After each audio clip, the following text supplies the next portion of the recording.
Alright guys, here we go. Antigua Shipyards, and we have our yellow Terran player at the top right part of that map from the team Slayers.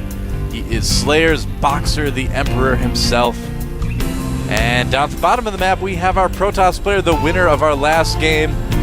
The tie placed person of the first game. It is Complexity NaNiwa. And yeah, so really I mean they're kind of like, well, Boxer is 0-1-1, NaNiwa is 1-1-0 right now, because you always put the ties in the middle of the wins and losses, and baseball and stuff. I don't know, there really aren't ties in baseball. No, there's no ties in baseball. You get what I'm saying. There's no tying in baseball. Maybe there is. Sometimes there's had to have been ties throughout the history of baseball at some point.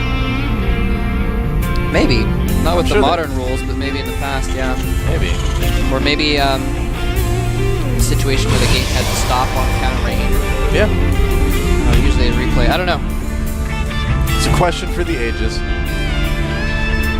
We'll never know. Boxer. Can you have ties in soccer?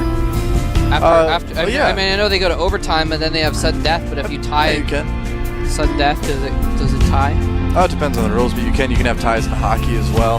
Maybe that's what I'm thinking of is hockey. Yeah. It's like the same sport, only one's on ice with a fucking stick. I know I'm gonna get flamed for that one. Boxer hiding his barracks on the low ground. Are we playing Starcraft or are we playing Warcraft 3? It's the same game except there's orcs in one and there's orcs in space. That's what it is, right? Anyone does spot that hidden barracks, so he's like, "You're not gonna fool me this time, Boxer." Yeah, he knows right away. And Boxer hasn't gotten the gas yet, so I'm sure we are gonna see just some 1 ranks expand. Portal combat! Oh, the Marine is going to mess things up. Yep. The beauty of Mortal Kombat ruined by that Marine. It's like some games, I don't remember which one, but I played a game, I think it was a Marvel Capcom game or something like that, where you could have a team, and partway through the match you swap in your other player. You know what I'm talking about? Oh yeah, fighting games. Like a lot of fighting games. There's a lot of fighting games? Yeah. I don't know. I'm a fighting game newbie, so... okay.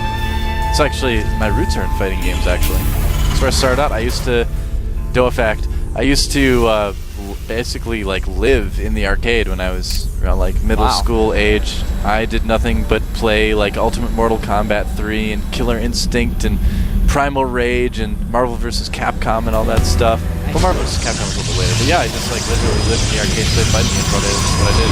My roots are in Warcraft 2. I played a lot of that. And actually, my competitive gaming roots are in BBS games. You've played those before, right? Ladies and gentlemen, by the way, we have an announcement to make that Joe just made already. Torch is back. He was in the States for a while. Yes. He's back in Korea. We're so happy about that. Yep. We'd give a big hug, but it'd be like hugging an Archon. That's right. Torch actually is just a ball of energy. That's what he is. I guess so. Yeah. So did you ever actually play any fightings at all? Not very much. I mean, I played Mortal Kombat as a kid, the original Mortal Kombat. I played some Street Fighter 2. I got really... I never went to the arcade, though. Just went over to my friend's house and they had it on Super Nintendo or whatever. I got really into Ultimate Mortal Kombat 3. I still remember my... Cabal was my favorite character. You guys out there who play that, you know what I'm talking about. Low kick, high punch, down, high punch, jump, high kick, back, high punch, back, run. They had to nerf the combo because it did so much damage in the arcade. Wow. Looking like he wants to put some pressure on. All I remember is up, down, left, right, BA, select, start. That's not Mortal Kombat. Well, NaNiwa. That's the only combo I remember, though. He is going to try to kill Boxer right now, and Boxer has, he's one bunker, but the Zelts are right in there. Wow, might be a fast win for NaNiwa here. It was a 4-gate. And SCV's coming to try to repair. Oh, can he pick off the SCVs in time to make it work? It looks like he can. He could just run right past the bunker as well. Bypassing that bunker, more weapons. The bunker goes down, and Slayer's Boxer is about to be 2-0'd by NaNiwa. Well, second bunker finishes though, so, he's still gonna be fine. Yeah, he's just running past. Boxer's losing too much here. Yeah, we were so distracted by thinking about old games that we missed the fact that he actually got 4 gateways. actually really apologize for that, not catching on to the fact that he was actually forgetting Boxer against the One Racks expansion, and he's just gonna You do. GG. own Boxer. There we go. GG. Yeah. It's a simple math problem, man. And NaNiwa 2-0 against Slayer's Boxer. How about that? Wow. Oh, That so is amazing. How about that for making a name for yourself? And so that means that Delizerg and NaNiwa have each won a series. That means the third match, there's no chance of tiebreakers. The third match determines who is going to win the group and advance. Yeah. This is going to be absolutely crazy. And I believe it's also going to be our first non-Terran of the three groups. Yes, that means we're guaranteed to, well, Dongregu. Oh, right. But that also does mean that we're guaranteed to have a Terran versus non-Terran finals. Oh, really? Like one of the semifinals is PvP. And that means that we're going to have a Zerg versus either Zerg or Protoss in the other semifinals. Happy day. Yeah, happy day. Happy day. So July versus NaNiwa. This is going to be a good match because, as we've seen, NaNiwa has been really improving since he came to Korea. He's really shown that he's been practicing hard. He's been getting better. And so I'm curious to see what he's going to be able to do against the GSL finalists like Startail July.